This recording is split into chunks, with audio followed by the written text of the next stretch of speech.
What's going on, EPW Nation? It's your boys from the Everything College Basketball Podcast, Josh and Peyton, here to remind you all that college basketball season is right around the corner. Yes, we finally know it's right around the corner, and Peyton, there's only one place people should go for all the college basketball excitement. Well, Josh, the only place to find all college basketball hoops all the time is Everything College Basketball. Everything College Basketball can be listened to on several podcast hosting sites like Spotify, Google Podcasts, and Apple Podcasts. And we can also be found on our Facebook group at facebook.com/groups/Everything College Basketball. Yes, make sure you are joining the group with a couple other 100 people and growing by the day as we march into year number 3 of the Everything College Basketball networking system. Now, let's get back to Conrad and Everything Pro Wrestling.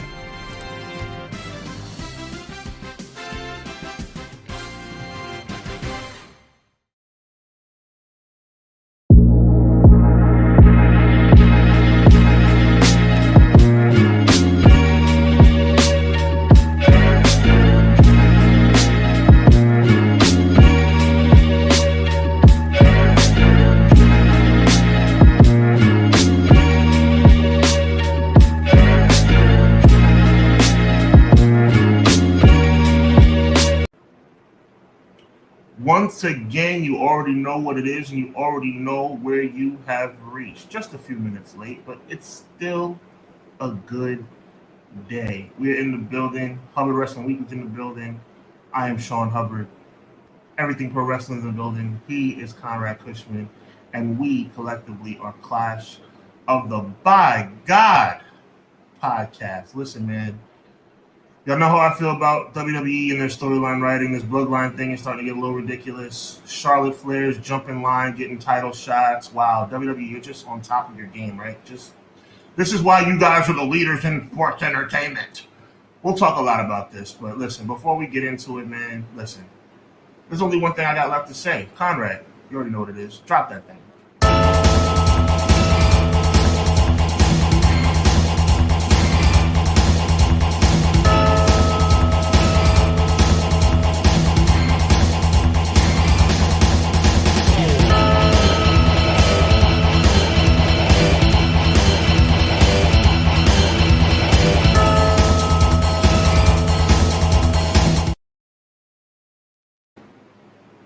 I can't front. That intro is sexy. I don't care what anybody says. You can get mad at me. You can say whatever you want. That intro is sexy. The beat is perfect. It's perfect. It's Monday. This used to be my wrestling day where I would get excited. So there's some nostalgia with this, with the 6:05 time slot. We're letting you guys into some of the production notes and why we do what we do and what we thought of and why we thought of what we thought of. But we are happy to be here. Episode 41. Listen, I don't know if you guys have been keeping count, but we're almost 11 weeks away from 52. A year, man. That's a year strong. We ain't missed nothing. Nothing. We've been here every single week. So tell your friends, tell your mama, tell your cousin, tell some dude who you hear talking on the bus stop about wrestling. If you hear him talk about wrestling, yo, you should check out Clash of the Podcast, bro. That's what you should do. All right? That's what we need here, man. Got to show some love to the chat. Sean gave you a rundown of what we're going to talk about. We're going to get into all of that. Ray, first one in here. He says, hope everyone is enjoying their Monday. Hopefully we are in for a solid week of wrestling. Yes, Fingers crossed, brother. Fingers crossed. Sean, your boy, Sir Quills, in the house. What up, dog? That's my he dog. Said, what it do, though? My favorite part of Monday evening is back again, Clash of the Podcast. It's about blunders. And courtesy to Sean for that wordplay that I decided to use. That is what I try to title these a little bit, and it's usually a lot of the time it's Sean's idea, and I just kind of run with it. But blunders is the perfect title for this week for what we're going to be talking about. Clash of the Podcast is about blunders. Oh yes, there's plenty of them. Been waiting to get into it. Let's get it. Welcome, Quills. Welcome. Guy Will Gamble in the chat. What's good, Conrad Hubbard in chat? Guy, how you like that? How you like that AB? You like that AB? Decision Man, check out Sean if you guys don't know. Adrian Brunner returned to boxing, gave you a nice little preview before the event, courtesy of promoting the event and everything else. And he was probably right about a lot of stuff that happened again. I'm glad you said it out. I wasn't going to say it, but thank you for saying that. Yeah, and we may have to get Sean's thoughts on the Floyd fight gate, or what are they calling this? What is it called? The Floyd brawl? This is the new brawl out, the Floyd out. What happened with that, man? That was, do you have any insight on that or insight? No, it's just another example of how Mayweather doing all the, sooner or later when you continue getting these outlandish personalities going into the boxing ring, getting paid big money to just do exhibitions in Floyd's mind, but in Gotti's mind, it was an opportunity to make a name for himself. It was an opportunity to kind of shock the world and put Floyd Mayweather on his back. We all knew he wasn't going to do it. And then when Floyd Mayweather did exactly what we all knew he would do, which is turn it off and turn it on whenever he felt like it and embarrass him, he got mad. And then it turned into an outright crazy brawl in the middle for the whole world to see. And it's a black eye on boxing. Mayweather. And it was Gotti's fault, okay? Respectfully, it was Gotti's fault because I can only go by what I saw of who started it, okay? But at the end of the day, Floyd Mayweather, either you're back or you're not. If you're not a professional fighter anymore, go somewhere and sit down, please. Because you know what happens at the circus? You get clowns. Reminds me of someone else. They had not started it, but they gonna end it. Maybe this was to get talk going too, though. I thought this was a nice talking point to get boxing back kind of in like the headlines a little bit, like, hey, what's going on here? You know, so maybe it was a ploy for all of that. Yeah, I don't know. Getting back into it, Doug says, hey, yo, I've been watching a lot of 99 WCW, like when there is nothing else happening, and I got to throw something on in the background to kind of, you know, keep it level and it's not anything crazy that I could have the intern around. WCW, watching 99, bro, yo, I don't know what they were doing. I don't know what they were doing. I don't know what they were doing. From the Goldberg getting tased to going forward, something happened creatively that I was like, yo, what were you doing? 99 WCW is better than 2023 WWE. I might argue. Well, we'll get into this. We'll get into that. That'll be a good comparison show, baby. Yo, my favorite part of Monday, Clash of the Podcast, Conrad and Sean. Can't wait to hear what you guys have in store tonight, and I can't wait for this chat to be glorious. Thank you. I was like, I can't hit that note right now. I won't give in. I won't give in. I am victorious. Uh-oh, we got people talking about Charlotte Flair. I wish I had that voice when he told her she was getting that main event of WrestleMania. We're adding Charlotte Flair. Just terrible. What a pathetic display. Terrible. Matt Lopez, I'll let Sean's got to do your intro. M. Leezy for Sheezy. What up, though? Happy Motor City Monday. I like it. Yes, big shout out to Alex Shutt. I cannot be happier. What a deserved. Listen, I got a graphic for that. Okay. Save it. Okay, Jocelyn, because I am fired up about that. It's about time wrestling companies give fans what they want. Jocelyn, you are much appreciated for being in here. First lady to be in the chat tonight. Much appreciated. Evening, everyone. Joel, the best duo in the world is back. Much appreciated, my friend. Thank you. Let's see. Was good. Okay, I see people talking about the show. We mentioned Ray before. It's Lady Kenzie. How you doing? Welcome to the chat. Come in, sit down, get comfortable. Hit that Acuman type beat. I love it. McKinney, yo, I'm here to talk wrestling. Let you know, speak softly and carry a big stick unless you're Hacksaw Jim Duggan. Let's go. Stephanie McMahon. Ho! Remember that skit? Dustin in the house saying, yo, Noob and Co. What is going on? How are you, Noob? Much appreciated. I got people putting zing in the chat. Clash of the Podcast has been here more than Charlotte and Roman have been on TV. Touche. Appreciate us. Yeah, Kyra, you got to tell me where to send the CM FTR shirt for Collision. You can send it right to my house, Dustin. I'll send you the thing. AV no comment. Box looks like clown shoes this weekend. Another Tuesday. I love it. You know what the sad about part is? Mayweather. He's going to be world champion again. You know why?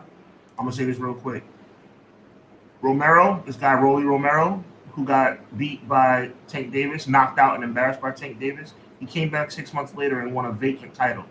So he won a vacant title. There was no champion. He won a vacant title in a different weight division. You know what weight division that is? Adrian Broner's. So Adrian Broner, over the hill, clown Adrian Broner is probably going to be world champion again. Hey, listen. That's boxing, man. I wish we had one unified. You know that's never gonna happen, though. So I don't know. Not across all divisions, but I mean, we're gonna have a unified welterweight champion come July 29th. Well, we're getting there. Yeah. We're getting there. I got people say he beat a 40-year-old controversial stoppage. Dustin, we got to talk about this. The best NWO is black and silver. I'm not even at that point yet. You know which one he's talking about? Bret Hart. He's joking, right? I hope he is. He's got the tongue out, so I'm gonna assume he's playing around. Yeah, I hope he's playing around. Vince Crawford. Exactly. Matt Lopez with the pin comment of the night. It's funny because it's true. Let me see if we can find this. Then we're gonna start. Oh, Cray, what up? Rocking that Punk shirt. Nice. Yo, the old school Punk shirt too. I like it. Conrad and I are the only CM Punk supporters. Laugh out loud. It's a work. Cray, if we find out that it's a work and you've been right this whole time, much respect, sir. Just saying.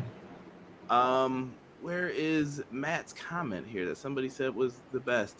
Oh, that comment. The Clash of the Podcast. Yeah, Matt, that's gonna get a star. I'm gonna just put that under a star for me, just in case I need to go back and try to pin that. First, Sean, you want to advertise a little shirt there? No. I don't have to say anything. You know what that means. That's all. No advertisement needed. Sounds like a good idea. Let's get into some of these topical topics real quick. And I do want to start off the show first and foremost here, paying respect to the Iron Sheik. The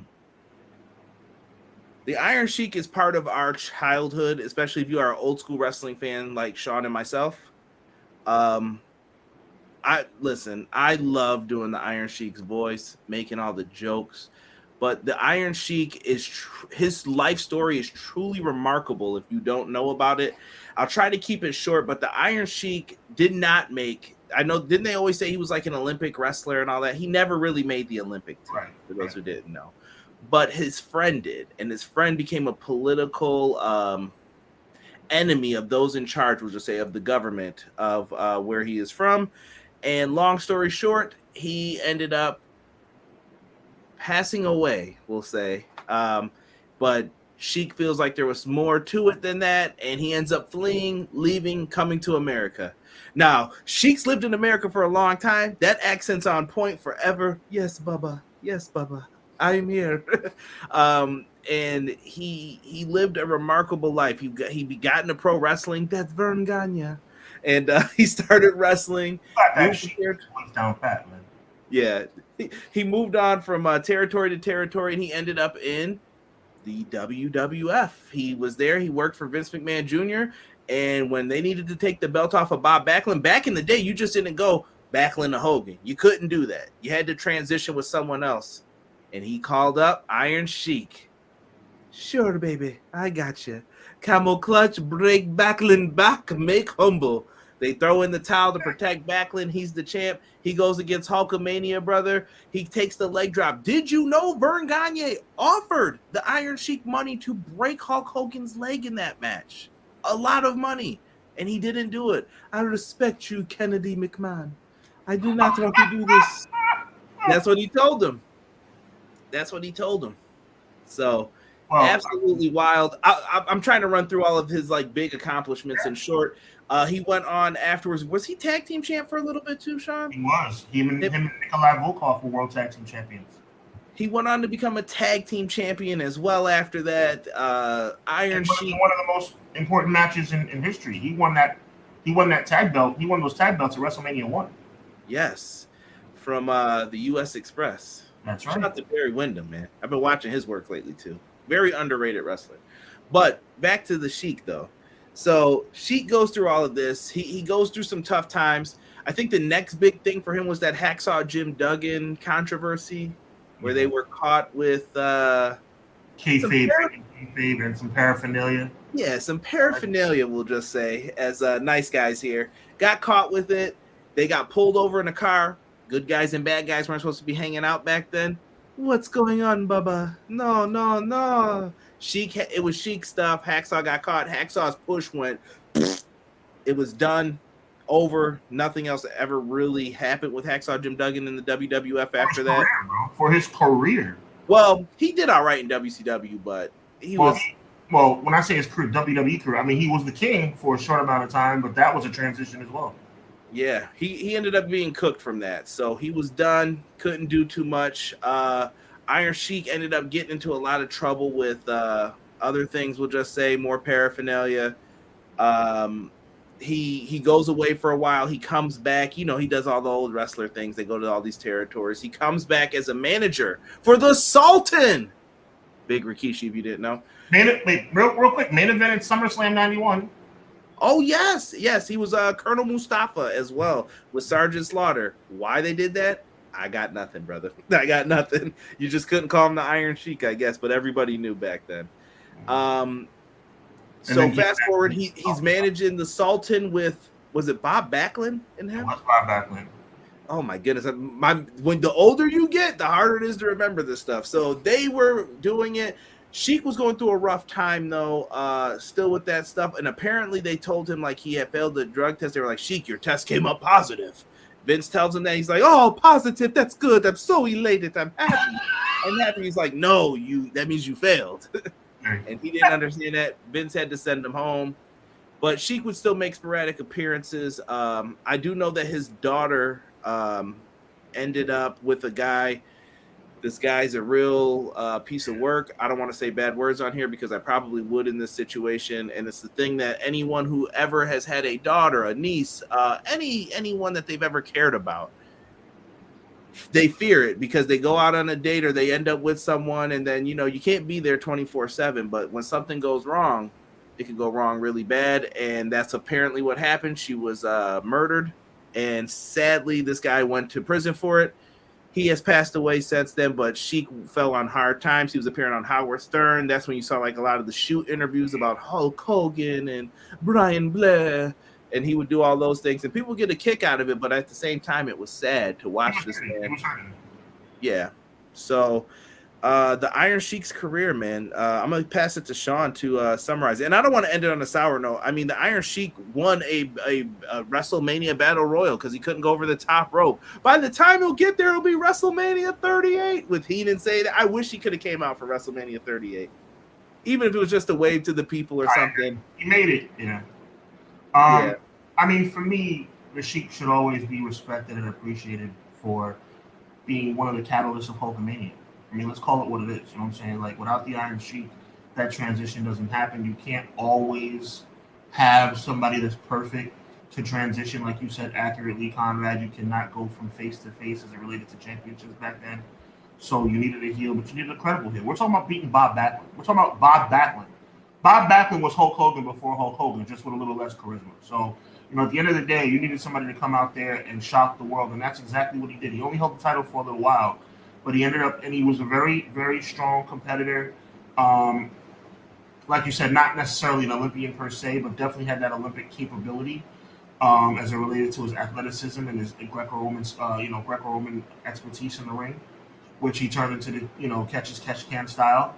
That eventually made him famous. So he'll be missed, man. You know what I'm saying? His WrestleMania weekend Hall of Fame speech in 2005 will forever live in our memory in the best possible way, where he literally got 5 standing ovations, not because he had the best speech of all time, but because everybody was trying to wrap him up because he kept talking and he wouldn't stop. But I didn't know him personally, but from what I've read about him, seen him on he really seemed like a nice human at heart, Everybody seems like they always have a Sheik story. It's usually something bad, but with something funny involved in it, right. No matter what at the end of the day. That's just... So, sleep in peace. God bless the family. May they continue to be at peace during this tough time. It's always tough when we lose someone. And yet another legend from the wrestling world that leaves us. But we all know that we're not here forever. We're just passing through. So just another example of enjoy your life and be thankful for every day. So rest in peace to the Iron Sheik. Concur, my friend. Concur. I saw some people in the chat talking about it. I had the graphic ready. Oh, yes. Alex Shelley and Chris Sabin do the impossible at Against All Odds. Chris Sabin also was the X Division champion, but this was very important to me because it's Alex flipping Shelley, dude. Like, he is out in these streets crushing it right now, and I'm just happy for the dude. Like, the elation that I had when he won. I think I tweeted it that night where I said that you can't wipe the smile from my face right now that this dude finally made it, because he's one of the good guys who never got anything for all of his hard work. I feel like he got tag title runs and stuff like that, but I always felt Alex Shelley is one of those people, and even in these later years, he has been the guy for Impact Wrestling, in my opinion. He's been doing the thing. There's so much negative to talk about as it relates to what we're about to get into. This is just another example. Derek, what's going on, brother? This is just another example. If you want to give the fans what they want, you can. And you can't tell me any different. You can't tell me that, in that situation, there's no way Alex Shelley could have won that match because he's not world championship material, that some might say, or it's not believable, some might say, or the whole feel-good story doesn't work. It worked. It worked. If it doesn't work beyond that night, then take the title off of him. But for one night, Impact showed me on Friday night, you can give the fans what they want. And it was such a pleasure to finally see some decision makers in the world of professional wrestling hear the fans and then deliver according to what the fans want. And I'm not going to go off on a tangent now, but I'm not going to promise I'm not going to go off on a tangent later. WWE sucks for reasons just like this, for doing the opposite of this. If this were WWE, Alex Shelley would not be world champion right now. Point blank period. It took an entire cultural movement for them to pull the trigger on Kofi Kingston.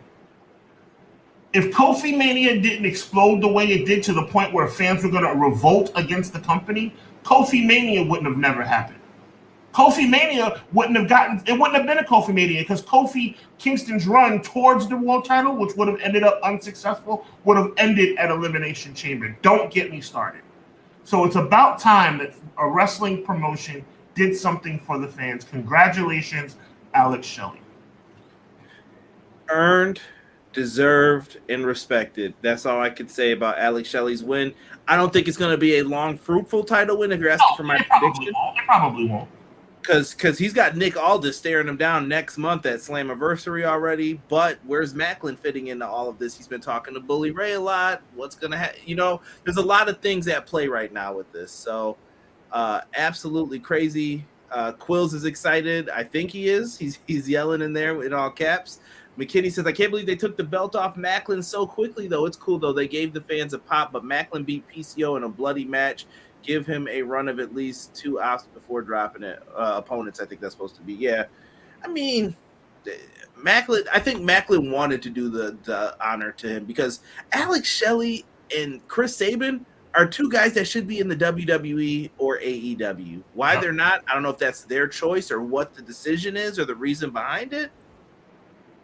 But those guys deserve to get paid, in my opinion. I would love to see them get in there, mix it up with FTR, the Young Bucks. I'm trying to think, maybe even Judgment Day. There's some people that they could do with that, but listen, you got to do it right. Jocelyn, much appreciated. Thank you. Say one for us. Yes, amen. God bless you. Don't forget, Impact is streaming those Australia shows. Yes, they are. Impact's doing really well. This is why I keep saying give Impact a chance. I know a lot of people don't want to hear that. Derek, I don't want to hear you in the chat talking that mess. Give Impact a chance. I'm telling you, they put on some really good shows. I saw that show being talked about. If you asked me on Friday what was the best show, Impact Wrestling had the best show. That's over WWE SmackDown and Rampage. I'm telling you. They are occasionally in AEW. I've seen them pop up from time to time, but I mean, they should have a contract like big time. Motor City Machine Guns and Lucha Bros. Yes, I could dig that. Jocelyn said, make sure you hit that like button. Thank you. Thank you. For those watching live, please do that. I haven't mentioned it yet, but it is greatly, greatly appreciated. And we're going to move into this topic. I think I kind of want to let Sean lead off with this. We're going to talk a little bit about your boy, Mr. Roman Reigns of the Bloodline. Sean, set the stage for us with all of this and what you want to get into with this.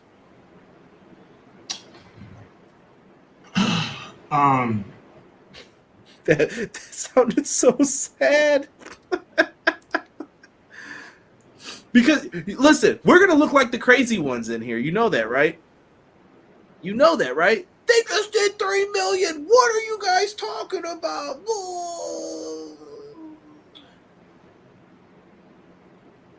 I have never been so disappointed in this particular wrestling company in my entire. There's been things that have happened. This to me is almost, not quite there, but almost as disgusting as it relates to completely going against the right thing to do as like Booker T, Triple H in 2003. That's how bad this is to me. It's not as bad, but we're talking about WWE turning something that was organically good into something that has almost become boring. I mean, let's call a spade a spade. I'm not going to lie to you people. Conrad, my brother, I'm not going to lie to you. When Roman Reigns hits, do I still get a little bit of jolt of excitement? Yes. Do I get really excited when I see the Usos come out? Yes. But as it relates to the storyline of the Bloodline, they have dragged this thing out. They have stretched this thing. I mean, you go from Who lunch meat? Yeah, you go from the Sami Zayn saga. By the way, nobody even remembers that. Okay? Barely. Jey Uso organically being on the doorstep. They push him back down. Jimmy now being on the doorstep to the point where they turn their brother on him. And by the way, 2 seconds before that, the fans were going crazy for Solo just for them to snatch it away. Then you have an advertisement that Jey Uso's going to make his decision on SmackDown. And people who are not idiots like Conrad and myself are texting each other saying, Roman's not here tonight. How the hell is he making a decision tonight when Roman's not here? And clearly he wasn't there, and clearly Jey didn't make a decision. So it drags out another week. So then you're going to have Jey come to SmackDown on Friday. I don't know what he's going to do. He may side with Roman. He may side with Jey. I don't know. But it's going to lead to some kind of match. Probably he's going to side with his brother. And I'm probably going to be just like every other pro wrestling idiot that's going to get excited for about 2 seconds. But the difference between me, ladies and gentlemen, and all the other wrestling fans that are going to get excited when Jey chooses his brother over Roman Reigns is that I'm going to immediately reel myself back in and understand that 9 times out of 10, it's going to be where the Bloodline storyline gets drawn out even more. And then there's still going to be decisions to be made. And it's going to stretch through Money in the Bank and stretch through SummerSlam and stretch through probably Clash at the Castle and on and on and on to the point where we no longer care. Oh, how can that be? Look at the numbers that WWE did last week. Roman Reigns is must-see TV. The Usos are must-see TV. But that doesn't mean the storyline's going in the right direction. It's another example, again and again and again. How many times do I have to say it? They have actively given us the opposite of what we want for 6 months. 6 months.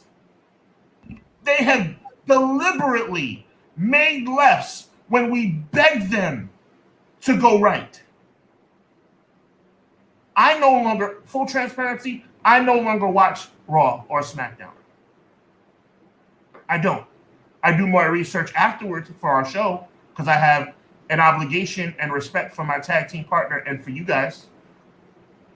But for 6 months, they have actively, deliberately gone against what the fans have screamed for.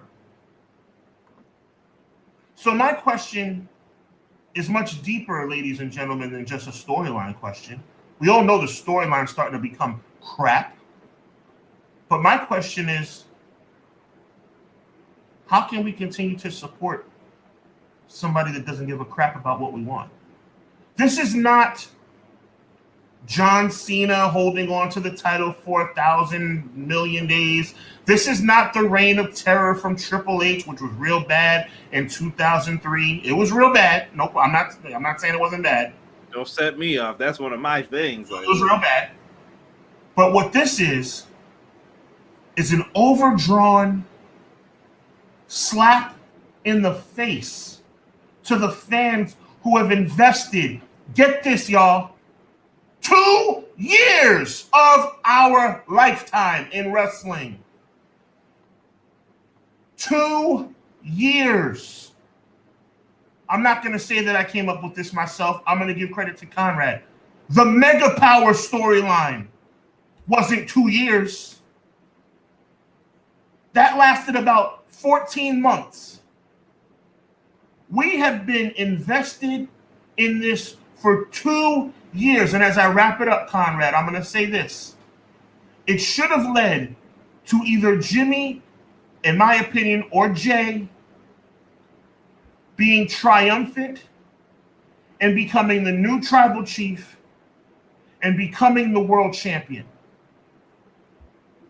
But now, my question to you, and everybody knows, Quills, Gamble, Thompson, BJ, ML, Dustin, Sick, Derek, everybody knows how I would have felt about Jey Uso beating Roman Reigns 6 months ago. So my question to you is this. If Jay or Jimmy defeat Roman Reigns after all this, my question is, who cares? I know I don't care anywhere near as much as I would have. You know why? Because they have robbed me and robbed you, ladies and gentlemen, of what we deserved for, thank you, Gamble, for 3 long years.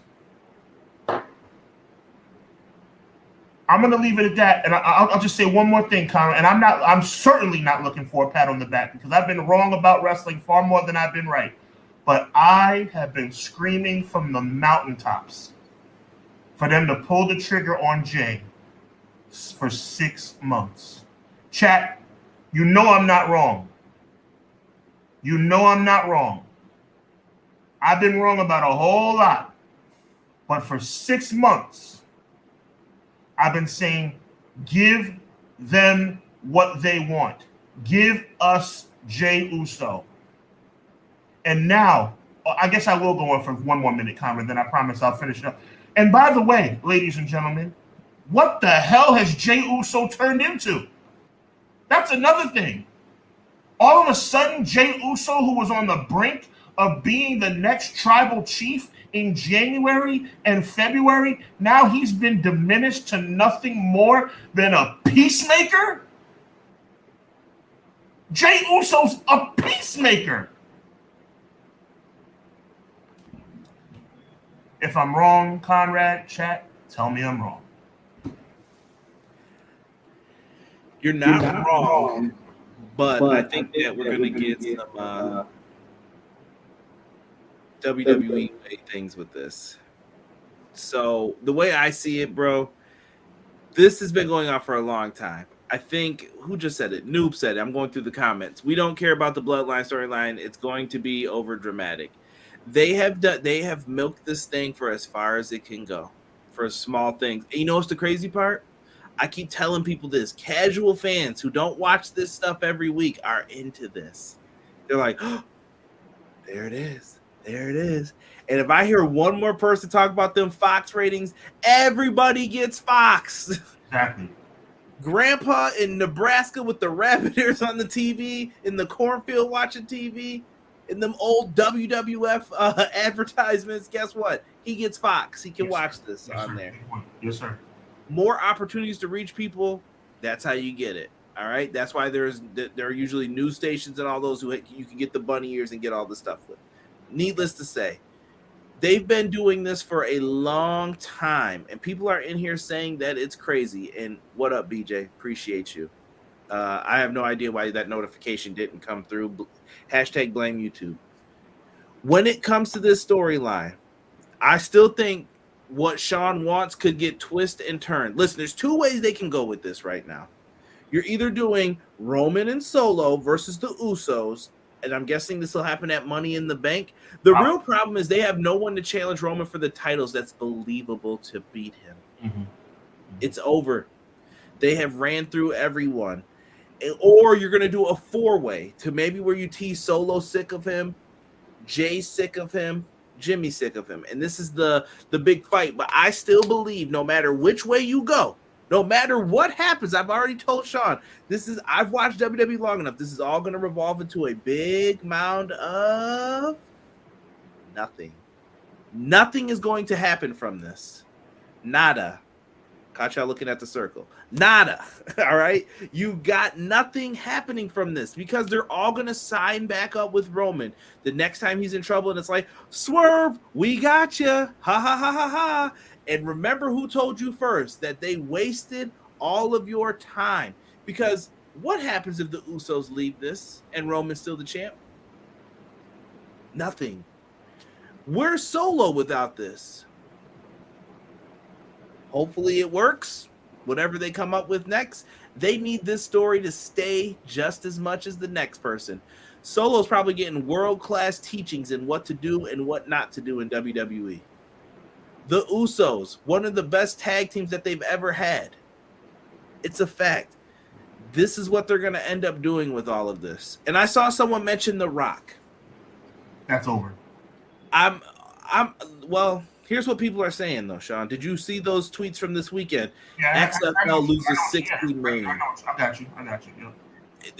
Yeah. His movies are down. Black Adam goes out. Blah, blah, blah. He needs money now. First off, I don't think The Rock's hurting. I want y'all to know that when people make investments in business, they never use their money. They use someone else's money who's trying to get rich like them. Plus, if he did take a loss, he could tax write it off. You know? Correct. So The Rock ain't hurting that bad. Now, does he want this match? Maybe. Like I said, they're begging The Rock. The Rock said he was done. He was like, I'm good. I don't have to wrestle ever again. They want him to come back. I don't know how else to feel about this. Rock's probably not the one, though, in my opinion, to get in there. And if Rock comes back, Sean, if you have that opportunity to get The Rock at WrestleMania 40 in Philadelphia, do you do it? And what happens with Cody? Well, let's say The Rock says, yo, I'm in, but it's got to be WrestleMania title, baby. Last match. It's a slippery slope. I mean, I've told you that I've had reservations about The Rock coming back from 39 all the way through 40. But I'm not a fool. You know, Roman versus Rock would be epic. So there's no way as a businessman, I would turn that down. I'm assuming Rock would not win the title. Maybe you could have Cody in there as a triple threat or something like that. I just want I don't want Cody to have to. Well, first of all, Cody's already suffered. Okay, let's call a spade a spade. Now, if this is all meant to go full circle to WrestleMania 40, where Cody wins the title, I guess it'll all be worth it. But to me, when I was joking around about something mid-card Cody Rhodes or whatever that crappy song I came up with, I was serious. Cody Rhodes is kind of like drifting in the wind now. He's got this Brock Lesnar thing that's probably still not over. I mean, he's a Money in the Bank qualifier tonight, which probably going to end up with him getting screwed over by Dominic. Now they have him feuding with Dominic. Like, what? I mean, it's like, but to stay on topic here, yes, I signed The Rock. If The Rock wants to come back one night only, of course. But at the end of the day, what does it all mean? What does it all mean? The Rock's not going to win. We're still asking, what is the end game? The end game should be to have somebody ascend to be the new tribal chief. And that's why I was saying, at the end of the day, Jey Uso had the opportunity in January, if they had just gone with what the fans wanted, to ascend to the tribal chief. It was there for them. There was nothing that needed to be done. There was no moves that needed to be made. The fans made their decision.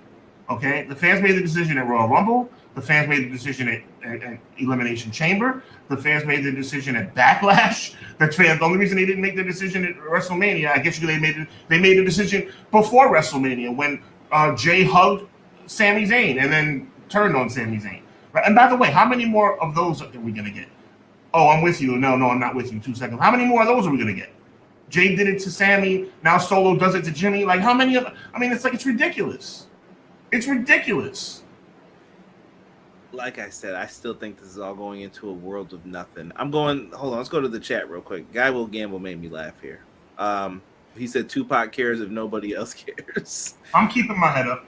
Quill. You gotta be old enough to understand that one. Quill says, why is Austin Theory and Pretty Deadly randomly involved in the story? Bro, what draft? I don't know. I don't know any more about any of this. Drew made sense at the castle. Drew was over, and then he decided to sing. He just holds up the shirt now. You know what that means. They built up Cody for it to be Cody, but 1,000 days apparently means more, which is also BS. When they said after that Reigns drops it, this is the new belt that's going to carry the WWE title lineage, which wasn't the reign. McKinney, I realize that the Bloodline story is selling the product right now, so we got to take the long ride, but you can't say we haven't had awesome moments, but it's the no Roman on TV that makes it McKinney. Well, no, he's right. Time out. He is right. Right, but my only thing I'm going to criticize about there's a strong statement, McKinney. I'm not dogging what you said. I'm gonna focus on one thing, and that's take the long ride. How much longer of a ride are we going to take? 3 years. Dude, the Mega Powers, Evolution, Degeneration X, like 3 years? Roman's going to go down as a great. My question is not even the 3 years of the story, Sean. How much of your roster did you sacrifice for the story? What are you doing? What are we like, dude? You can't have Dolph Ziggler challenge. Maybe AJ, but AJ's kind of been, up and down too. There's not a lot of people who he hasn't beat anymore. You're looking at NXT cats possibly. Like, if you wanted someone brand new who's never touched Roman to beat him, who you gonna call up? Braun Breaker? What's he gonna do? He's up here challenging the world champion on Raw. Like, dude, I don't know what this company is doing, but here's my issue. Now I'm getting mad. Now I'm getting into this. My issue is we talk like this company is great. Before you go, I want you to know that you should have been mad a long time ago, brother. No. This is you know what the problem with this is? We talked this to death. It's kind of like the Punk thing. Like, I don't even want to get upset because we talked it to death, but we do that going into it. My issue is you guys know that all this other stuff is bad. What I tell people is take the bloodline out of it. What other storylines are really good right now? In WWE? Yeah. Nothing. What are we doing? Nothing. What are we doing? There's nothing on Raw, and there's nothing in NXT, and there's only the Bloodline on SmackDown. And I agree with what McKinney is saying here for part of it. Like the whole story. I'm only talking about 2 words, bro. That's all I'm talking about. I know Long ride. That's all I'm saying. Well, you're questioning the long ride, yeah. right? But I get what he's saying. But you're saying, why do we got to take the long ride, or when is this ride over? Yes. Because we've been in the car for 3 hours or 3 years and we ain't gotten out yet. So when does it end? But look at other people. Just mention random names on the roster. What's Miz doing? Miz is a shell of where he was. Miz is winless in 2023 on television. Terrible, bro. Where's your tag team division? Kevin Owens and Sami Zayn have been running through people. What are we doing? So, what happened to the storyline with Candice LeRae and Nikki Cross? That's cool. I watch. I'm not crazy. This is what makes me turn on the Nuggets game. I'd rather watch the finals or the playoff game than watch this because it doesn't make sense. The creative is not pulling me in. Ray says Cody made sense at Mania. At the end of the day, that's my whole point to this. What's everyone else on the roster doing? And we're going to get into some of this other stuff momentarily. I can't wait to hear what other people are saying. And let's take more of a ride, pun intended, on this figurative highway. I mean, we're just riding down this road, and it's all tree and pavement, and we're riding. There's no rest stops. There's been no scenery. Like, I'm looking for cows and cornfields. I don't see anything. It's like we keep riding and hoping to God that we see some kind of. I mean, to take the ride, I guess we'll just take, for argument's sake, from New York to Florida. You think you're going to end up seeing the George Washington Bridge, or when you get to D.C., you think you'll see the White House, or when you get to Maryland, you think you're going to see the Washington Commander Stadium. Or by the time you roll through Alabama, you think you can see a Clemson Tide football game. I haven't seen anything. This has been the Roman Reigns show for 3 years. 3 years. I was never the biggest Roman hater. Just to get that straight, number one. I just don't. What are we doing?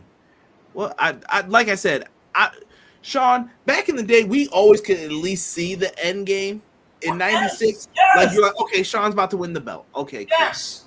Like, okay. And it was WWE's job, to your point, to make us care enough, because we knew Shawn Michaels was going to beat Bret at WrestleMania 12, to make us care enough on the road to get there. That was their job. Right. And you knew, okay, Vader looked like he was up next. Sean didn't want to drop it to Vader, so it went to Sid. Good surprise. You know what I mean? Like, Sean, he's my favorite, but I'm keeping it a buck. That's what happened. Like, he said no. So that stuff would happen. Then Taker would get it. You're like, okay, I'm on the ride with Taker. But it was their job to make you care. It's been years, bro. You can't pull the old stuff out and think it's new again. I mean, but the ratings are telling us we're liars, Sean, with this. You know what I mean? Like, the ratings say, well, it's money. Well, that's all I can say to you guys. And I'm just trying to get in anybody who has missed. If we're counting NXT and everything, Carmelo Hayes is involved with. Well, Carmelo Hayes is money. I mean, but he's not beating Roman Reigns at this stage in his career. People up here talking about Miz in the doghouse. Priest or Balor can end it. Six Flags comment? I was good. What was that Six Flags comment? Who are we looking at? I saw somebody say something about Six Flags. I guess on that ride I was talking about. Oh, yeah. Listen, you guys are going crazy in the chat. I'm trying to keep you guys in here, trying to pull them up for you guys. There's just a lot. Someone said, is Carmelo the guy? I've always said if it was someone from NXT, it's going to be Braun Breaker or Carmelo, because they love those two. There's some, when they got the thing in their eye, and Sean's guy looks like it's Carmelo. He said, I'm going to teach you some things, but you ain't going to be loved. You're probably going to be hated. What are you talking about Shawn Michaels? Mm-hmm. Shawn Hubbard loves him too. Yeah, well, the real HBK. There you go. You still got your hair right now, right? Yeah. Let me not dog my boy Sean. I love Sean. No Sean slander on here.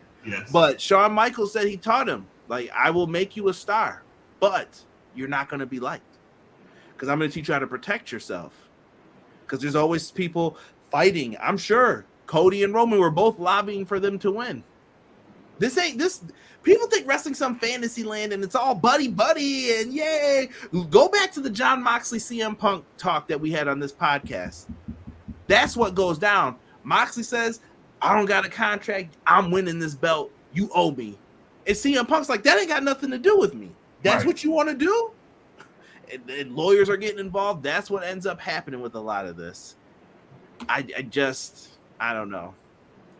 Roman can hold it for 3,000 days. He still won't make it to WWE's Mount Rushmore. Cena was the last megastar. I don't know about that Cena. Yeah, that's tough. Yeah, see, it depends on your era, though. You know, we when we used to do the other podcast with the six pack, that was one of those things too, where we were like, I think it's an age thing. We don't see it. The old cats are like, nah, we don't see that, man. Are the WWE writers part of the strike? Is that why things are dragging? No, the WWE writers do not count in the strike because they're not unionized. Shout out to Vince McMahon for figuring out loopholes for everything, huh? Like we can all agree, everyone gets Fox and the casual fans watching this, so the merchant TV ratings revolve around the bloodline are money, but I understand. Yeah, but I guess for us, I guess we're talking personally. It's the land of diminishing returns at this point. But we'll move on. This is how our grandparents felt when Bruno was outside. When Bruno was the champ for 7 years. Could you imagine, bro? Oh, someone was born and was like, 8. He's still the champ? Yeah, he's out there beating people. And by the way, for anybody in the chat who said that the World Heavyweight title on Raw is the consolation, I tried to defend it. But it is. It's the consolation prize. Nobody cares about the world title on Raw. That's a fact. So listen, we'll be here for the ride still. That's what we do. That's why we have a podcast. I'm just saying, let's start making some decisions here. Let's start making things happen. I get Roman can't be there every week, but what are we doing, baby? What are we doing? Oh, Roman wouldn't have to be there every week if they used the other people correctly. Yeah, and that's how I view the show. It's as a whole why it's boring. It's not even just the bloodline. It's the other stuff happening with this. Now, before we get into this next topic, I have to put at least a disclaimer up for me, because I think, Sean, you can co-sign this if you want. Mm-hmm. Charlotte Flair is an athlete. Charlotte Flair has lineage of a wrestling legend of Ric Flair. I'm keeping just the in-ring stuff involved in this. And Charlotte Flair is one of the most talented women in professional wrestling today. Now, with that out the way, what is this garbage that they did on SmackDown? I almost said Saturday. On Friday. Bro, I have had it up to here with the writing for Charlotte Flair. Charlotte Flair should be the Karen. It's not Chelsea Green. Charlotte Flair is Karen. I don't wait in line. Who says that? Where's Aaliyah then? Aaliyah, come out. You don't wait in line either, apparently. What is this? Why can she do this? This is some. I'm gonna say it, bro. I mean, I'm gonna say it. Here, y'all want? This is some bullshit, man. I said it. This is some bullshit. I don't really cut. Y'all know I don't cuss like that. This is some bullshit. I'm gonna reel it back in. No more cussing from me. But good God, this is some hot. I mean, I don't understand it. Like, I don't understand. When I saw her come out, I mean, this is ridiculous. This is ridiculous at this point. Like, she gets to do whatever she wants. They book her that way. They book her to make. I'm reading the chat. I'm sorry. I'll pull it up with 1 second. They book her to look like that's exactly what. I mean, she did skip Bianca Belair line and everybody else. It's like, bro, like Charlotte's like God or something. Like, this is ridiculous, bro. I hate it. I hate it. It made me. This is almost as bad as the Bloodline thing for me. When I heard that music hit, I literally got sick to my stomach. I was like, this cannot really be happening. I mean, I'm talking about like out of no, just like with the Ronda Rousey, and nobody likes Ronda Rousey, but it's like Ronda deserved better than that, and so did Asuka, and so did Bianca. Like, this is crazy. They just let Charlotte Flair crap on everybody, bro. And I much respect to Doug too for sticking up for the Bruno's era thing. Because listen, different eras of wrestling watch wrestling different, 100%. I'm gonna relate this back to the Charlotte thing here in 1 second. With Bruno, Bruno, there wasn't wrestling was probably on TV once a week, whatever, maybe if that, unless there was a big event or something like that. Bruno wasn't on TV every week, so they could have made up all that stuff for all you know. You know what I mean? But he was out there getting the bank, all right? But it was different when me and Sean grew up. Bret Hart was the WWF champion in 1992. You know how often we saw Bret Hart wrestle? Rarely. You know why? Because he was the WWF champion, and he wasn't going in there against scrubs. We would watch him on Saturdays go up against Skinner. We're watching him against the Repo Man. And did they ever have a chance in our minds? Probably not. But guess what? We wanted to see the pay-per-view match. That was where the draw was. I want to see Bret versus Hogan at SummerSlam, maybe. Maybe they'll do that. Doesn't work for me, brother. Or you want to see Bret versus Yoko. Stop holding that shirt up. You know what that means. Doesn't work for me, brother. I get it, though. Bastard, that guy. Oh, I'm cussing a lot today. I gotta reel it back in. Reel it back in. I need you PG. Don't make me have to go all Derek on you now. Yeah, I'm chilling. But this is really making me upset. But go ahead. No, but this is very upsetting, and here's how it relates, though. Charlotte Flair is doing the same thing that others have done. I have no issues with her being part-time. My issue is, how are you getting back into the title picture every time? You don't have a different storyline for her. I'm gonna correct you, brother. I'm gonna correct you, and I'm gonna correct Sir Quills, my guy. Charlotte Flair is not back in the championship picture. Charlotte Flair is the next challenger for the title. She's not in the mix. Charlotte Flair is the newly appointed new challenger.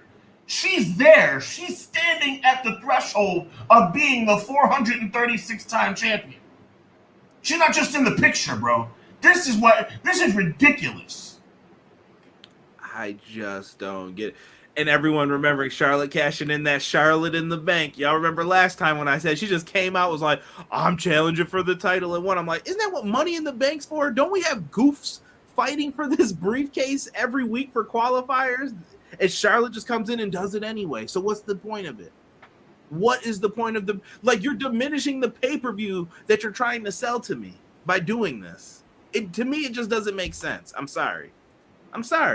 As a fan, if I'm hating, y'all can tell me I'm hating, but that's just how I feel. You are not hating, man. This is hating for what, bro? Like, Charlotte's getting preferential treatment. It's obvious, man. It's obvious she's getting preferential treatment. Charlotte is a talented in-ring, but line-hogging, championship-taking, greedy-ass Karen. Charlotte in the bank. Shawty, what you drank. Oh, I like that. That was pretty good. Charlotte Flair, I'm so sick of her ish. We complaining about the bloodline, but she's worse. You know now, what? Noob's a big Asuka fan. I'm going to put it up. Because I think that here's the other thing. Sean, my opinion again. This was very disrespectful to Asuka. Oh, very much so. Asuka's been disrespected since WrestleMania 34, and I'm tired of it. Why do you do this to her? And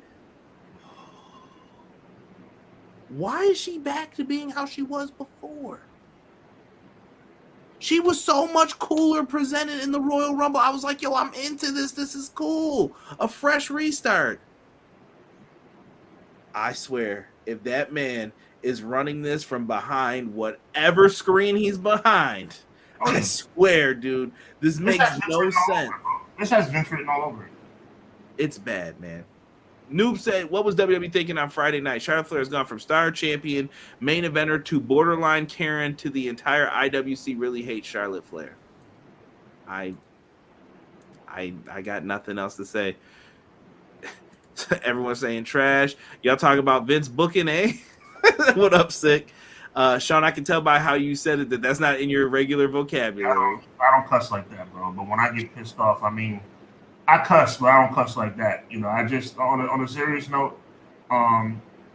Cray, that was foul, dude. What you said. I just get really upset when I feel like I'm being messed around with. You know what I'm saying? And y'all too. I feel like y'all are getting messed around with. I feel like Conrad's getting messed. The whole wrestling, we invest so much in this, bro. We all have jobs, kids, relationships, real life that we have to deal with. And we take 2 or 3 or 5 hours out of our day to watch this product for them to just. Monday Night Raw is Terrible TV, bro. Like, I mean, bruh. And then the A show, SmackDown, has this ridiculous Bloodline storyline that went from the greatest thing in wrestling to now the most annoying thing in wrestling. And Charlotte Flair continues to get title shot after title shot when she hasn't been on TV since April. It's ridiculous. Sean, I think it's important to remind them too. I brought up the 6-pack. Shout out to all those dudes. Support their channels. Much love to Malik, Kyron, Mountie, Rambo, all of them. Right?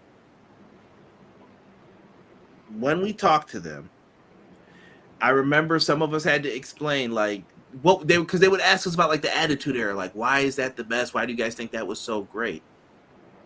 Pro wrestling Monday nights was not to be messed with, bro. As a kid, you did not mess with Monday nights, bro. Monday Night Football, who? Nobody watched Monday Night. Monday Night Football was scared of WWF back then. Oh, yes. They were scared of wrestling. They were like, y'all got an idea to make this better? That's why their presentation changed. Did you know they actually stole some of their camera stuff from the XFL? They got ideas from Vince McMahon for production because Vince McMahon and WWE are production geniuses. The sad part is we knew how good it once was. You can't give me something. You can't be like, here, I know you're thirsty. Here's a drink. And now when we get it, we're like, where's the drink? What happened? It's different for us. It's different for age groups. You know what I mean? Ruthless Aggression era, maybe y'all feel the same way. Sean knew a long time ago I was burnt out on this product. Right. Long time ago. I think I gave up probably, I started this podcast in 2016. I would probably say I gave up in 18, 19 with WWE. I was just done. I cannot continue to be like, I care about this and it was great. I had my NXT, and when they took that, it was just and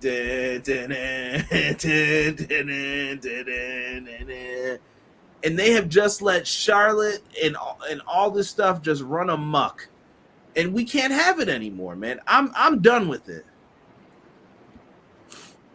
Disgusting. And to be fair, this isn't Charlotte's fault. So I had this argument with somebody the other day. We were discussing Charlotte. They're a Charlotte fan. And they said, do you expect Charlotte to say no to this booking?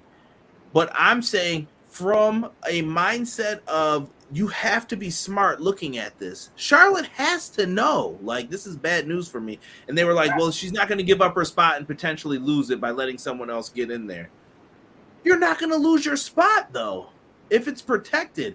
Did Stone Cold lose the spot when Jericho became the undisputed champion?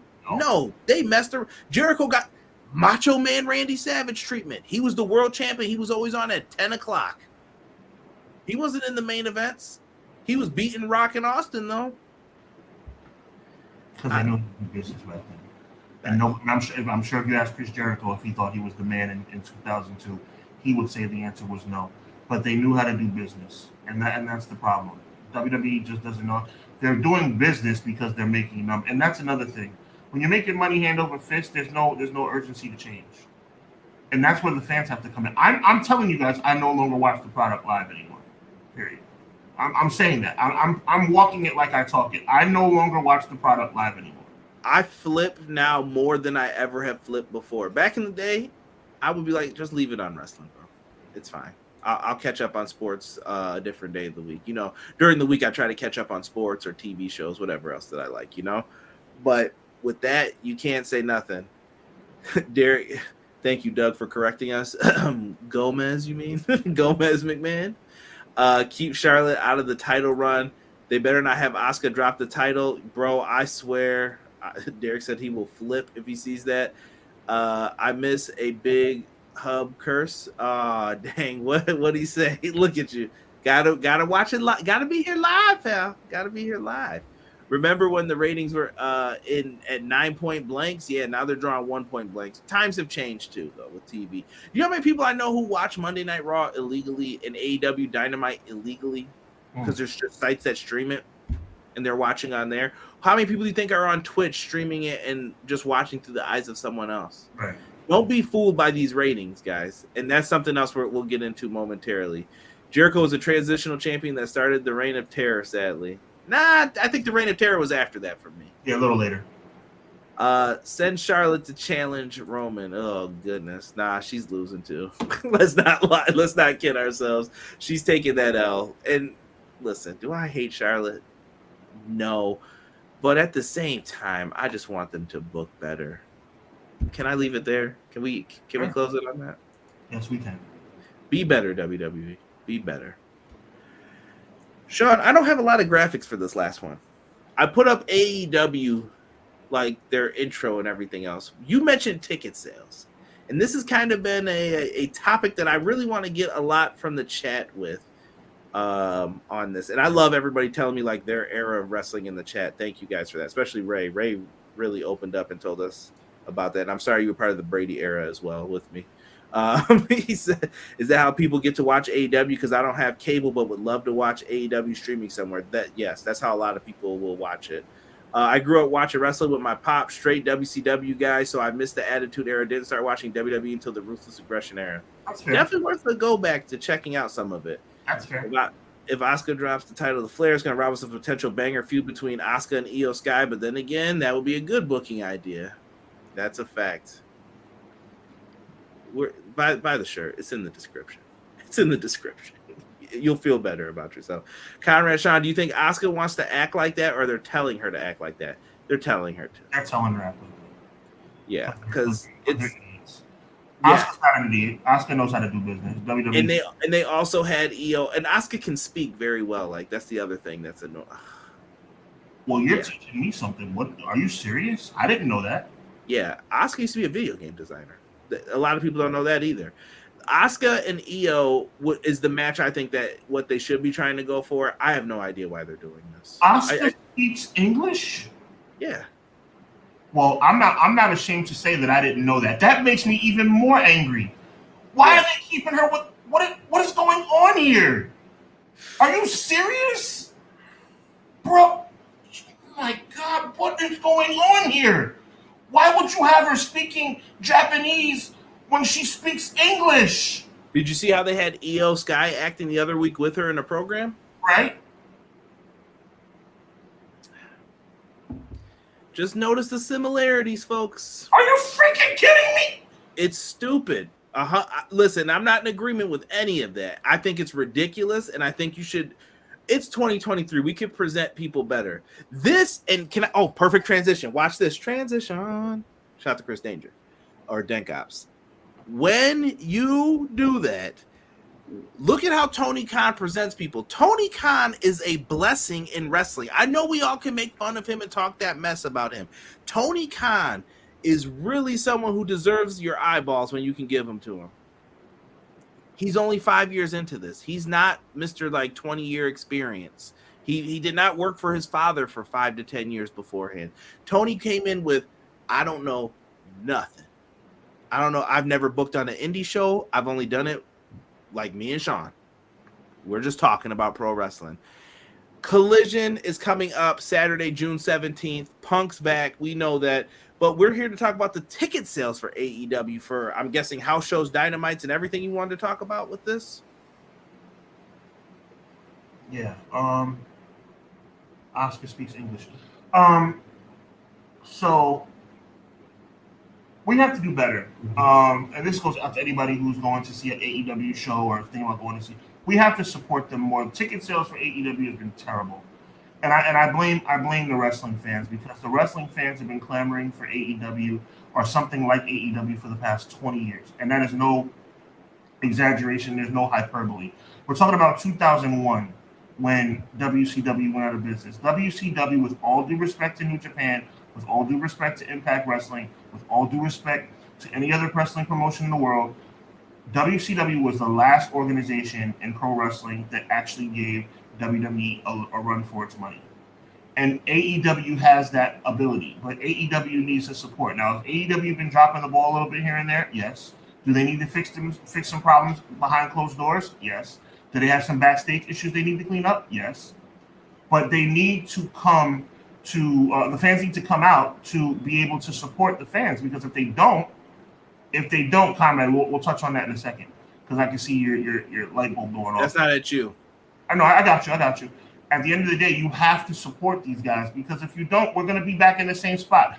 I cannot, with a straight face, say I love pro wrestling and I want there to be two legitimate companies that makes WWE have a sense of urgency to do better product, have a better product, if I don't go out and support the shows. I tried to go to AEW at in Queens. It got sold out. So it's like Queens, New York, that is. So I don't know what's going on. I want Conrad to touch on the East Coast thing, but yeah, the attendance has been terrible, and I hope it doesn't become the demise of AEW because if we lose AEW, we're going to be right back to square one. And as bad as WWE is now, imagine WWE with no competition. Listen, and I'm saying this as an AEW fan, I do not want AEW to be alone either.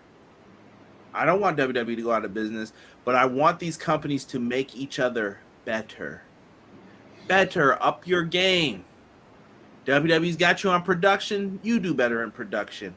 Some of these comparisons are ridiculous. The video game stuff, number one. If I hear one more person compare AEW Fight Forever to WWE 2K, bro, what? It's their first video game. You're acting like they've been doing this. Do you know how many years? They started making those games in 2000, and they've been making wrestling games before that, Ukes. They have 23 years of experience in making video games. You think they just put it all into this new game and they were like, here you go, here it all is? They sold all those assets to 2K already. They have 23 years of code in those games. They're good, bro. This is a whole different race, bro. Like, I don't know why people have to compare all of this stuff. And thank you, Sick, for that comment too about Asuka. I know you're a big Asuka fan as well. Appreciate that, man. We have to get this down. And the whole we need to run the East Coast more often, I disagree. I think Tony needs to space these shows out better. And I don't know how you feel about the whole, like, if we're coming to Canada, we're going to do Toronto, Calgary, jump over here. I don't know where else they're going to go. But do you know what I mean? Like, I feel like you get pockets of shows. Like, we're going to do all these things at once. Here, and they're all within like 20 miles of each other. Yeah, I just think we shouldn't do that as well. I think you want to keep the people yearning for more. So I think at most 2 times a year in a city. Maybe if it's down, I get it. You go maybe 2 or 3, but you don't need to go to Chicago. If they're getting all out, they get one Dynamite, maybe a special Dynamite, but that's it. New York, you come to New York, you got to hit up all the different boroughs. I get it. So you have the one big show, but then you only get one show in the Long Island. You only get one show in at the Barclays or wherever you're going to go. You got to do all of this correctly. I just think that like last year, what did they do? They did Forbidden Door, and then they went right back for All Out. Yeah, you can't do that. That's too much. You're going to burn out that market. But Chicago's usually shown up. But for the CM Punk thing, he didn't move any tickets. You can't blame one person for moving tickets for a show. I'm sorry. You shouldn't blame one person. Because it's not all him either once they all come in. Now, is Punk the draw? Yeah, of course. That's definitely it. But CM Punk's drawing power was hurt. I mentioned this last week. He knew he's been cooked since Double or Nothing. He knew, you messed up my drawing power by saying this stuff. You know that, right? That's why he was mad. That's why he wanted to fight. He knew you're messing up my drawing power. So he's been around too long in this game. He knows the deal already. You don't do that stuff to people. And when you start playing games creatively, you start messing up people's mojo, is what I'm trying to say with all of this. 100%. It's almost sabotage if you think about it. But the weird thing, Sean, is some of the shows are doing very well and some of them aren't. Mm-hmm. You get what I'm saying? Like Forbidden Door, sold out. All In, new market, doing very well. Has anyone noticed WWE? Now, here's a good comparison. WWE has not been in the United States for most of this year except for the big 4 shows. And that includes Money in the Bank. Absolutely. It's in London. Because they think that they know that their fans internationally give them more love than the fans in the States. That's how you get a hot crowd. How is it perceived? WWE's the hotter product. And also, is it? Like you said accurately, if you haven't been to Ireland in a year, they're going to be clamoring for it. And look at AEW. Never been to the UK. Got a bunch of people coming out for that show. I think there's one kind of main event that would sell it out. But the question is, are you going to do it? Yeah. And you do business. But we'll find that out later when it comes to this. Sean, you're sitting in the office with Tony Khan. He says, Sean, I need your opinion on something. What can we do for ticket sales? What can we do to boost ticket sales? I would do something corny. I would do giveaways. Question. Yeah, I would do giveaways. I think that you have to have a full house, and I think once you have a full house, you go from there. I would do 2-for-1 tickets. I would do half-price tickets. I would do whatever it takes to fill the building. Right now, you have money at your disposal. You have an opportunity to kind of build and be like kind of Eric Bischoff of 2023, where you have the money at your disposal. If that means you have to, figuratively, of course, give out free tickets for the Disney MGM studios, right? Like they did back in the day, that's what you do. If that means, okay, you know what? 2-for-1 tickets, and then, the last hour before the show starts, if you see a few more empty seats, you give a couple tickets away. Do what you have to do. Image is everything. All that we care about is what we see. And the more we see turning on, I was about to say Nitro, turning on Dynamite, is that one angle of the crowd where we know the other angle is completely empty, and then we see on TikTok or Twitter or Instagram when somebody's individual camera goes off that the other side of the arena is empty. We're going to continue to be turned off. So what you need to do is make sure the building is full. It's not brain surgery. Any casual wrestling fan would go to an AEW show for half price or for free. So what you need to do is you need to either lower the prices or start doing some 2-for-1s and get some butts in the seats. Are tickets too expensive? Like, do you look when they come in your area? They're not crazy expensive, but they're to the point where somebody might think twice. Because in the beginning, everyone said they were really affordable. I haven't experienced that, truthfully, with any of mine. The beginning is almost 4 years ago now. I know, but money has changed too, though, from 4 years ago. It has. A chicken sandwich was a little cheaper back then. Now you might want to get them chicken patties from Tyson and take them home. I just bought a roll of toilet paper, a roll of paper towels for $2.99. That's a lot of money for a roll of paper towels. So. Could you imagine someone who was around 4 or 5 years ago buying that same stuff? What would they say? Crazy. They'd be turned off. I'll tell you one thing. I'm not ashamed to say it. I've eaten many a bowl of cereal out of a pot in my kitchen instead of going out and buying more paper plates and paper bowls or whatever the case may be. Everybody's trying to save money. So the point I'm trying to make is at the end of the day, I tell my son all the time, don't use up all that toilet paper. You better learn how to, you know what I'm saying? No, you can't be eating up all the cereal, all the Fruit Loops and stuff. But at the end of the day, all jokes aside, everything's more expensive. So you have to do everything in your power, everything you can to diminish a reason for people not to come out.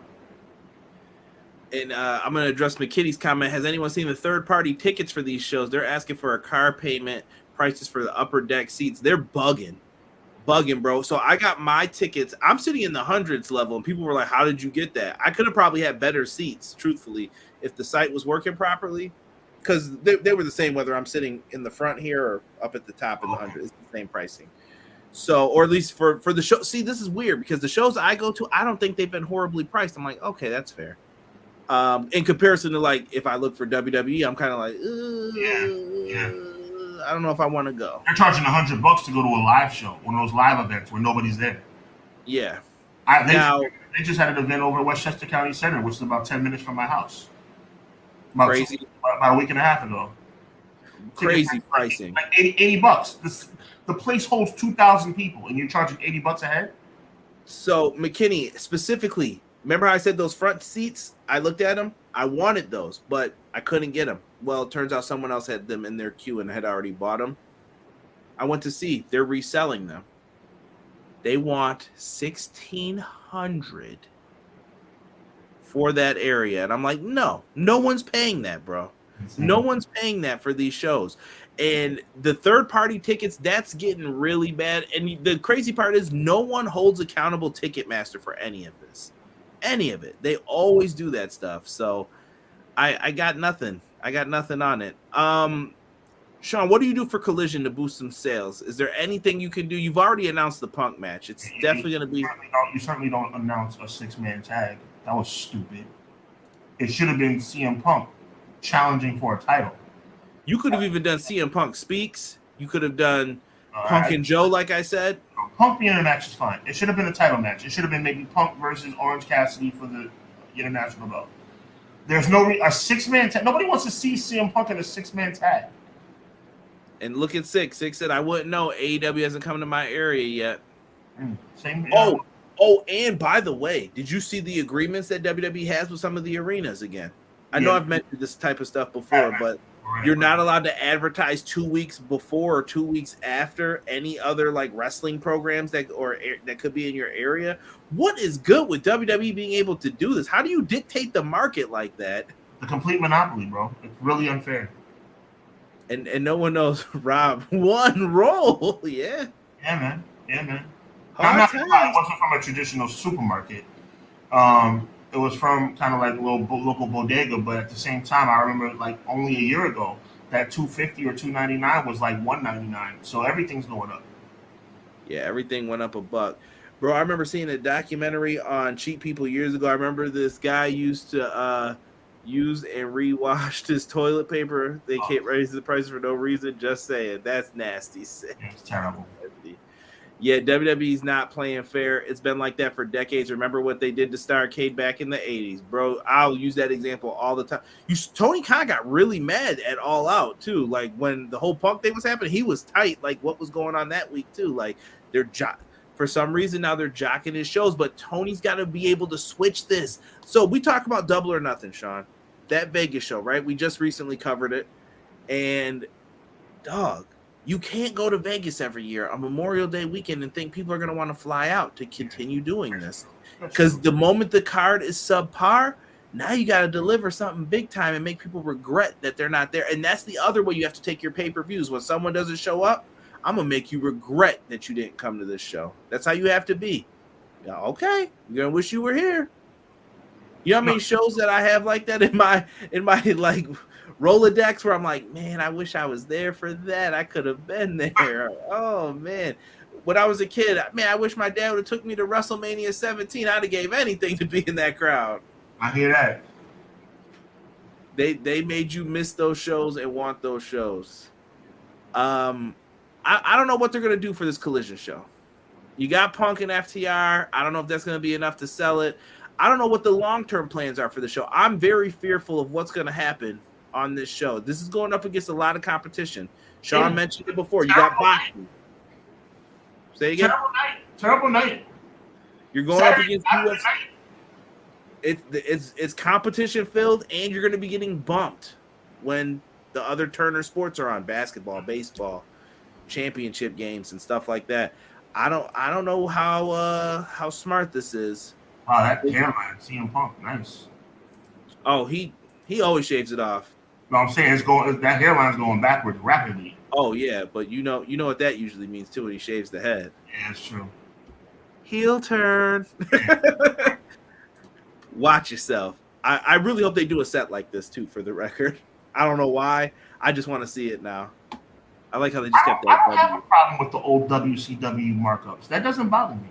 No, I like the old set. Dude, I've told you, I've been watching some old WCW. I got a little nostalgic for it.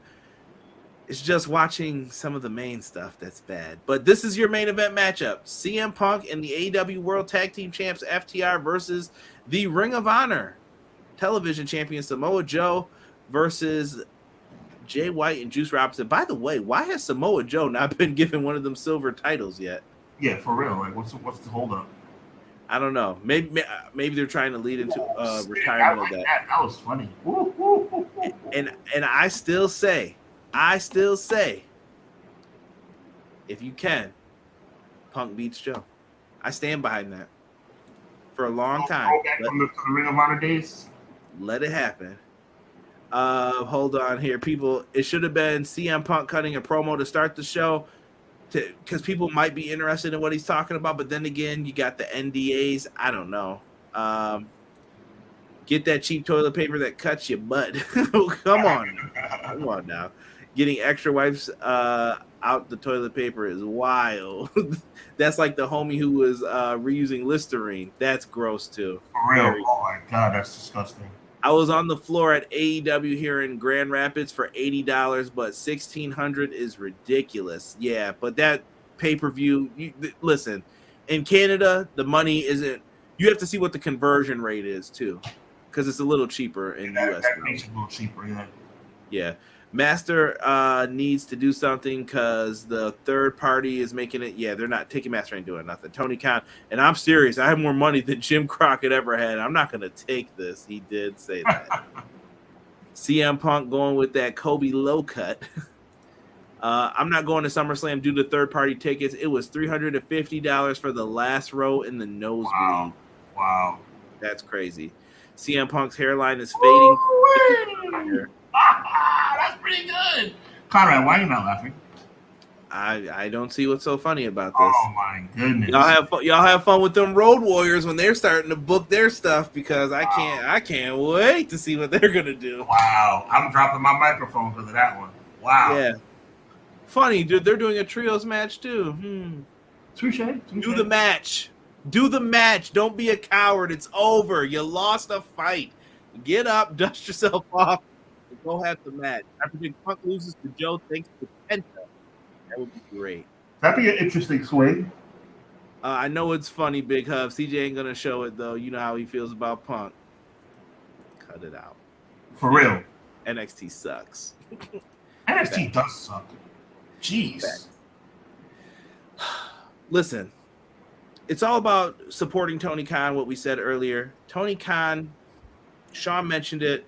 It's very important to look at the companies that are giving fans what they want.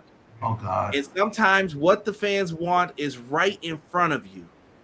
I don't know how you get there, but you got to get there. And when you do, it's very, very important to give the fans what they want, especially if you want to try to sell out a big show and show the fans that you care about them.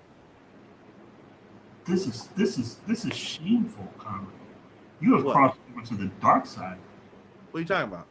Yeah, what are you talking about? You know what I'm talking about. This is ridiculous at this point. Sean, thank you for controlling the pictures that were up tonight. No, absolutely not. Absolutely not. See, my friends, that is how politics is played. Absolutely not. That's great.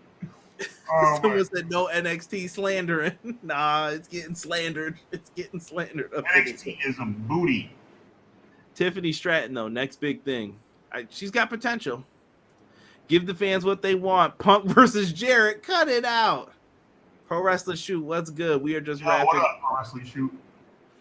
Next week, I'm sure you'll hear me and Sean's thoughts about Collision. I think I'm going live for Collision. Ooh. For the first episode. Interesting. First episode, we'll go live. I don't know. Somebody wants to do it, hit me up. We'll talk. I'll be there to comment and spew my hot garbage about how CM Punk looked mid, and the crowd was mid, and Chicago was mid, and CM Punk's haircut is mid. Mods, have that band hammer ready. Wow. It's going to be a celebration that night. Unbelievable, you. Unbelievable. We got to see what else they have lined up on the card, though. I'm curious to see how this show is going to be presented, though, truly. Like, I want to see what they're going to do for this show because, like you said, Saturday, tough night. Tough night. Can't wait for Rhea Ripley to get the Women's World Championship. Yeah, that's probably happening, too. With a white strap, of course. That'll be the same belt, probably. They make me sick. Here we go. Man, if Punk gets hurt in his first match back. Oh, boy. Let's say you guys want it to happen to him. I didn't hear nobody talking like this for Fuego. Broke his foot too, you know. Ladies and gentlemen, the following contest is now a 2 versus 3 handicap match due to the fact that CM Punk had an argument with a bath attendant. The bathroom attendant didn't give him his soap on time, and CM Punk has decided to go home. Therefore, FTR will be facing the other opponents 2 on 3. You know, I got time for a little smoke for this. You know why that happened? Because the bathroom attendant didn't do his job, just like the EVPs didn't do their job. Hand me the soap. Discipline your friend. Oh, we can't do that. CM Punk is claiming that the Young Bucks told the bathroom attendants not to give him the soap. We slipped. We didn't lose this fight. We slipped on the soap. Bring back Ace Steel. Them ankles are brittle. I didn't say I want it to happen, but it's likely. Ladies and gentlemen, the following contest that was scheduled to be a 6-man trios match is now a 2 versus 3 match because CM Punk's parking attendant did not park his car in the space that CM Punk requested. Wow. This soap stuff's getting Punk in a backstage brawl with soap is crazy. Punk don't use soap. All right. McKinney's out too. Breaking news: CM Punk walks out in the building after a fan asked if he knew it was Colt Cabana. You know what's crazy? I actually heard that the Young Bucks took a little shot at Punk on BTE. I haven't watched it in weeks, to be honest with people, but I heard there was a little shot. But no one brought that up tonight. So, Sean, do you have anything coming up for the folks? And Pro Wrestling Shoot, the brand split has not been confirmed yet by Tony Khan. I don't like it either, but we'll get into that maybe next week. Sean, you got something coming up or anything you want to advertise besides that wonderful shirt that you showed us? Yes, I have decided, ladies and gentlemen, to do a 4-part series. A 4-part series previewing Errol Spence Jr. versus Bud Crawford. This is going to be the biggest fight in boxing in 2023. The most anticipated boxing match probably in the last 5 years. And I'm going to do a 4-part series. And for all those who tuned in to my channel about a week ago, I am bringing back Miss Crystal to my channel to talk some pro wrestling. So if you want to see a beautiful young lady who knows what she's talking about, talk some wrestling, I will be putting out links very, very soon. Big shout out to Crystal. Appreciate you. And I appreciate you, Conrad. Of course. The banter is all fun here. Yes. As long as you keep it respectful, you can disagree with anything. Ladies and gentlemen, the following contest that was scheduled to be a trios match is now 2 out of 3, 2 versus 3, because CM Punk, as he was entering the building, was not given a CM Punk ice cream bar. Y'all better wrap Bryan Danielson in bubble wrap. He better not wrestle until that pay-per-view for the next 2 weeks. I'm tired of this. I'm looking forward to what AEW's got coming up. All right, Punk's back. Hopefully we can get on some better footing, no pun intended, with all of this and move forward. I'm looking forward to the big matches at Forbidden Door. Me and Derek will be live Wednesday after Dynamite. You can catch us 10:05, usually around that time period, or whenever we can start the show. We'll be live. Come join us. Leave a like on the video. It's up right now, actually. I'm gonna do some work on that momentarily. Show us some love. Also, Collision, I think I'm going to be doing a review show for it. I just need to confirm it. As long as you guys see it pop up, it's happening then, more than likely. Busy day that day for me, though, so have mercy on me. Lots of goodness to come up. Me and Sean will probably talk about Collision next week when we go over the topics for next week. Yeah, Collision will be on the agenda. So, and how WWE continues to ruin our lives. And how Roman breathed on the microphone, and then more next week. And how Michael Cole says, looks like Jay still hasn't made a decision, so tune in next week. WWE. No, let me stop. We're dogging right now. We'll be back next week for episode 42 for Clash of the Podcast. So bad. We'll be back. Make me sick. Take us out of here, man. I keep trying. You're going. Go. Listen, man. I'm happy to be here.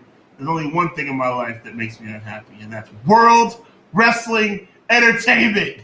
Other than that, I'm a happy guy. I'm Sean. He's Conrad. We love you guys, man. Have a good night.